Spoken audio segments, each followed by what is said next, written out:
할렐루야. 반갑습니다. 우리 2021년 구역공과 18과 너는 나 외에는 주제로 함께 구역공과 교육을 진행하도록 하겠습니다.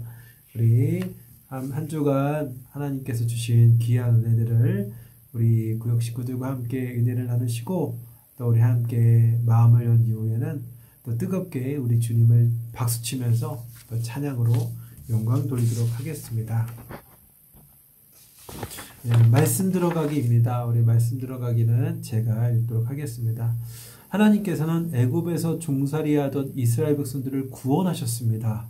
그리고 그들과 더불어 하나님 나라를 세우시기 원하셨습니다. 하나님께서는 이스라엘 백성들에게 그들이 지켜야 할 법으로 십계명을 주셨는데 그 이유는 이 계명대로 사는 것이 가장 행복한 길이기 때문입니다. 하나님께서 우리에게 계명을 주시는 것은 또한 우리가 하나님 안에서 행복하게 살도록 하기 위함입니다.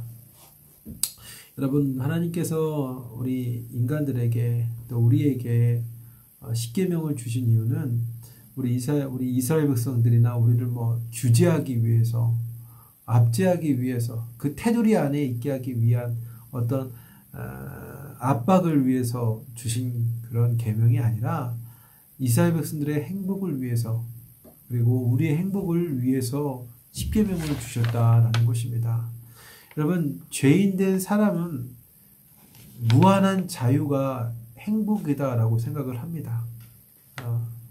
자유가 많으면 많을수록, 자유가 커지면 커질수록 그것이 그 인간에게 가장 큰 행복이다라고 생각하지만, 그러나 죄인된 인간의 그 자유의 끝은 어디로 귀결되느냐?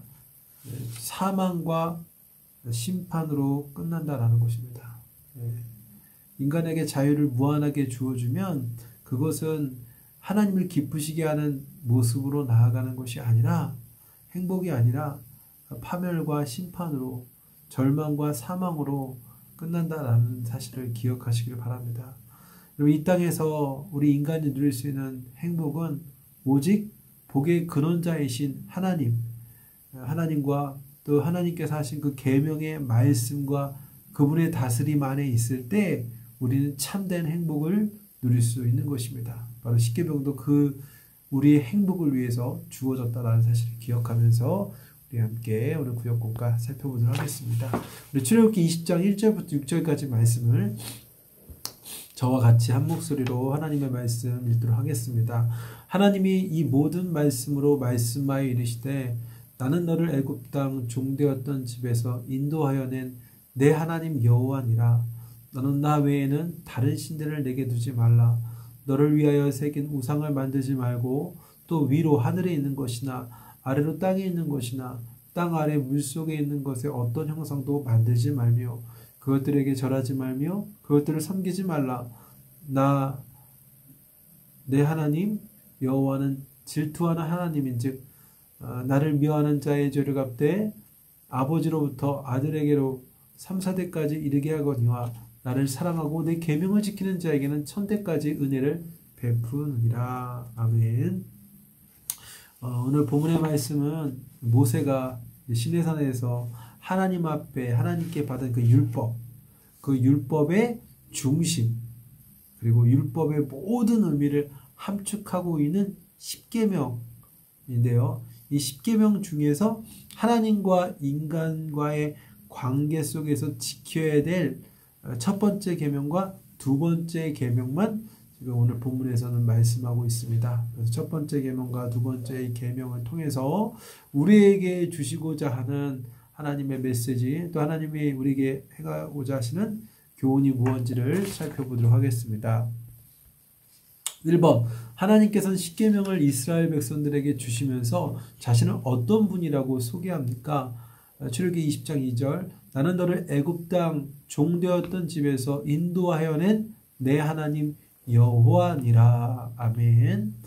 우리 하나님께서는 이스라엘 백성들에게 자신이 누구신지를 먼저 설명하고 있다라는 것입니다. 지금 십계명을 소개하기 전에 먼저 하나님께서 이스라엘 백성들에게 어떤 존재인가, 즉 내가 바로 너희를 구원해낸 구원자 하나님이시다 라고 밝혀주고 있다라는 것입니다. 왜 하나님께서는 자신을 구원자임을 왜 이스라엘 백성들에게 먼저 밝히셨습니까?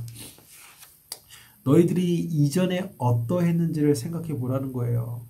너희가 이전에 애굽에서 400년이 넘는 그 시간 동안 종살이를 하면서 처절하고 비참하게 죄와 사망 가운데 고통 속에서 지냈는데 내가 바로 너희를 그 고통과 죄인의 그 사슬에서 종의 사슬에서 너희를 건져내주고 자유를 준 하나님이다라고 밝히면서 동시에 그렇기 때문에 너희는 너희를 건져준 너희를 구원한 이 하나님 자신에게 말씀 앞에 순종함으로 그 말씀을 받아야 된다. 감사함으로 하나님의 말씀을 너희가 받아야 된다라는 뜻을 갖고 있습니다. 여러분, 은혜 받는 자, 구원받은 백성의 태도는 무엇입니까? 자발성이에요. 자발성. 어떤 자발성입니까? 하나님의 말씀에 대한 자발성입니다. 하나님의 말씀을, 나를 구원해 주신 하나님의 그 말씀을 기쁨으로 받아들이고 또 그 말씀을 받은 것뿐만 아니라 그 말씀 앞에 순종으로 자발적으로 나아가게 된다라는 것입니다. 그래서 여러분, 은혜 받은 자들, 구원받는 사람들은요, 하나님 앞에 절대 게으를 수가 없다라는 것입니다. 항상 하나님 앞에 부지런할 수밖에 없어요. 왜요? 순종할 게 얼마나 많습니까? 하나님 앞에 순종해야 돼요. 그죠? 하나님께 순종해야 될 것이 있는데 그것을 뒤로 미루지 않고 항상 적극적으로 섬기기를 기뻐하기 때문에 항상 하나님의 백성은 부지런할 수밖에 없다라는 것입니다. 그래서 구원을 입은 이스라엘 백성들 역시, 그리고 우리 역시 하나님 앞에, 구원하신 우리 하나님 앞에 더욱더 부지런히 섬김을 기쁨으로 여기고 또 순종하는 것을 기쁨으로 여기며 나아갈 수 있기를 축복합니다. 2번입니다. 십계명 중에서 하나님이 첫 번째로 주신 계명은 무엇입니까? 20장, 출애굽기 20장 3절. 너는 나 외에는 다른 신들을 내게 두지 말라라고 말합니다. 여러분, 십계명의 첫 번째 계명입니다. 모든 것의 첫 번째는 중요하다, 핵심이다라는 것을 상징적으로 의미하고 있는데요. 하나님께서는 나 외에 다른 신을 두지 말라라는 이 말의 의미는, 여러분, 그 다신교 당시 고대 사회의 그 사회 안에서 우상 숭배는요 보편적 문화였어요. 그러니까 옆집에 사는 사람도 우상 숭배를 하고 뒷집에 사는 사람, 뭐 건너편에 있는 사람 다 우상을 숭배했다라는 거예요. 그게 보편적인 일이었다라는 거예요. 그러니까 이런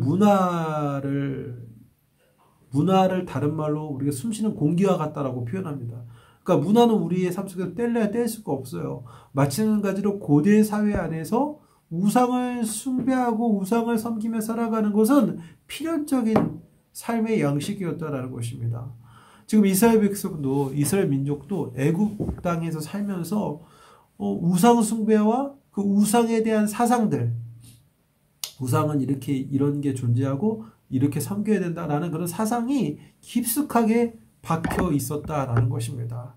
하나님께서 그것을 아시고 이스라엘 백성들을 향해 가장 먼저 그 말씀을 통해서 유일하신 하나님만, 다른 신들은 없다, 유일하신 하나님만 믿고 따라야 된다, 섬겨야 된다라는 것을 말씀하셨다라는 것이죠. 그래서 다른 신들을 두면 안 된다. 너희는 이제는 오직 유일하신 여호와 하나님 한 분, 이 한 분 하나님만 믿고 따라야 된다라고 이야기하신 것입니다. 그래서 출애굽한 이스라엘 백성들, 이들이 오직 변치 않고 지켜내야 될 그 광야 속에서 지켜낼 첫 번째 계명은 오직 하나님만 섬기는 것, 다른 신들을 두지 않고 오직 하나님만 섬기는 것이 바로 첫 번째 계명이고, 이것으로 하나님의 백성의 삶의 시작이 된다라는 거예요.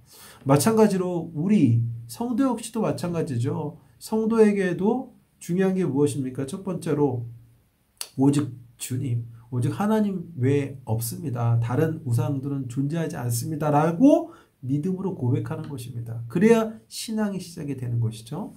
자, 3번입니다. 두 번째 계명은 우상을 만들지 말라는 것입니다. 우상을 만들지 말라고 하신 이유는 무엇입니까? 출애굽기 20장 5절 그것들에게 절하지 말며 그것들을 섬기지 말라. 나 내 하나님 여호와는 질투하는 하나님인즉 나를 미워하는 자의 죄를 갚되 아버지로부터 아들에게로 3, 4대까지 이르게 하거니와. 그럼 두 번째로 우리 우상을 만들지 말고 섬기지 말라는 계명을 주님께서 주셨는데 왜 이 같은 우상을 만들지 말고 섬기지 말라고 하셨습니까? 여러분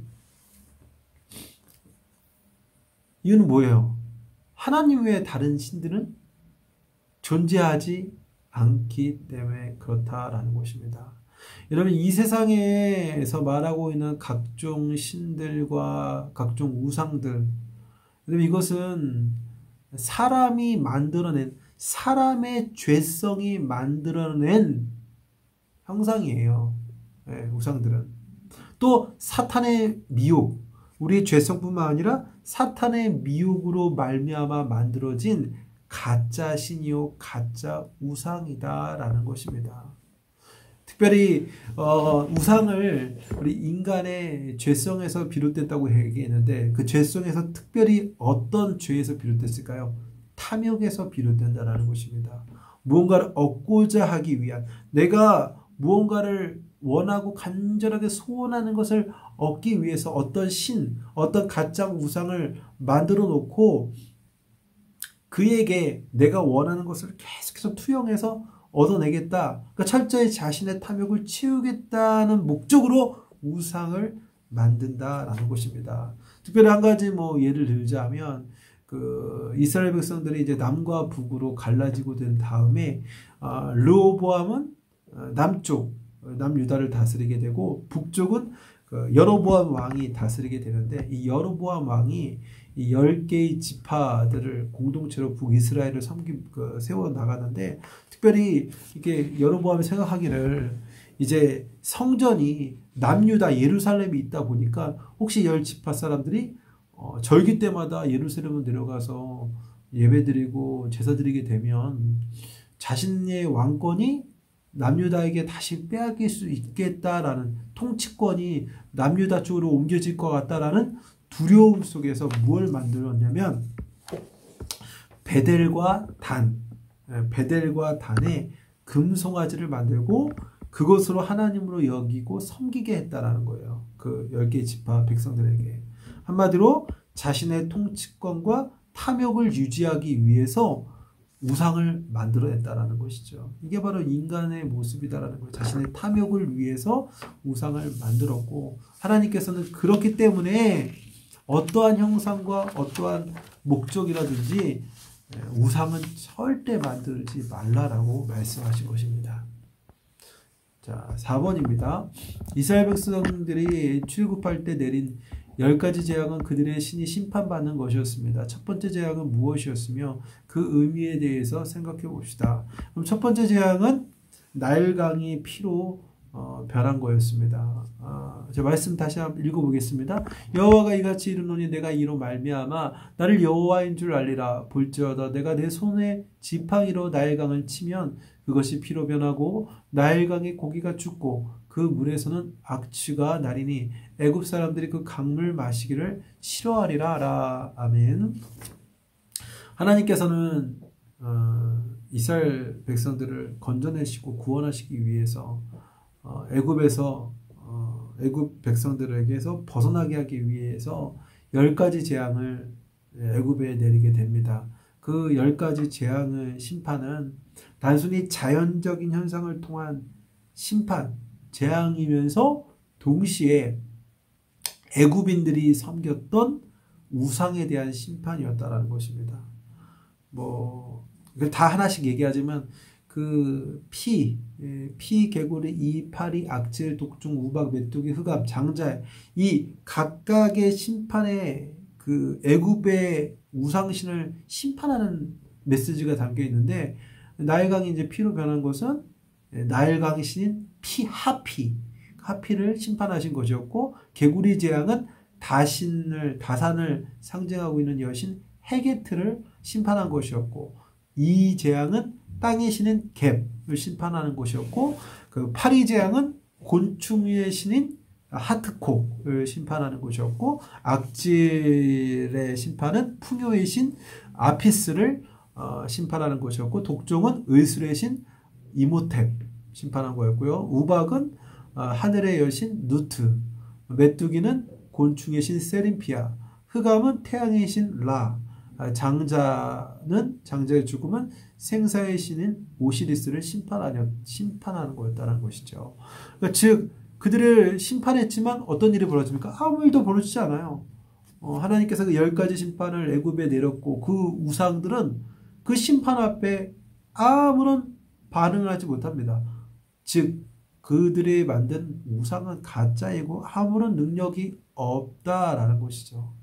그러면서 동시에 이 모든 심판에서 건지시는 구원을 주시는 분은 유일하신 하나님입니다. 라는 것을 뜻하고 있는 것입니다. 다 가짜다라는 것이죠. 오직 진정한 신은 여호와 하나님 한 분뿐이다라는 것을 이야기해 주고 있는 것입니다. 그래서 여러분들 우리가 항상 기억해야 될 것은 우리가 신앙생활 하면서 유일하신 하나님 여호와 하나님 한 분을 믿으면서 절대 우상을 함께 겸하여 섬길 수가 없다라는 것이죠. 절대 하나님께서는 우리 가운데 우상을 두기를 원치 않아요. 왜 그러냐? 다 가짜이고 아무것도 아닌 것을 신으로 여기면서 마음을 하나님 외에 다른 것을 뺏기는 것은 질투하시는 하나님이 절대 허락하지 않는 일이기 때문에 그렇다라는 것입니다. 자, 나눔과 적용이에요. 내가 조심해야 할 우상들은 무엇이며 그 이유는 무엇입니까? 여러분, 오늘날 이 시대의 우상은 눈으로 형상으로 보이는 어떤 우상보다는 문화로 찾아오는 것도 우상이 될 수 있고요. 또 어떤 정치에 너무 편향되어서 그것만을 쫓아가는 것도 어떤 정치적인 이념을 쫓아가는 것도 그러면 우상이 될 수 있다라는 것입니다. 여러분 오직 우리는 여호와 하나님을 섬기고 그분의 뜻을 따라가는 거예요. 오직 그분만 믿는 것이죠. 그래서 여러분 우리가 스스로 한번 나눠볼 때 혹시 내가 하나님보다 다 우선으로 여기는 우상, 마음의 우상, 형상의 우상이 있다면 그것을 나눠보고 정말 하나님 앞에 회개하고 오직 주님만 따르기를 결심하고 나아가는 우리 구역 식구들 또 구역장 되기를 바랍니다. 함께 기도하실 때 우상을 버리고 오직 하나님만 섬기도록 기도하시고 서로의 기도 제목과 또 교회와 지역과 나라를 위해 기도하시고 기도 후에는 헌금 찬송 부르시고 주기도문과 대표기도로 구역 모임, 구역 예배를 마치시길 바랍니다.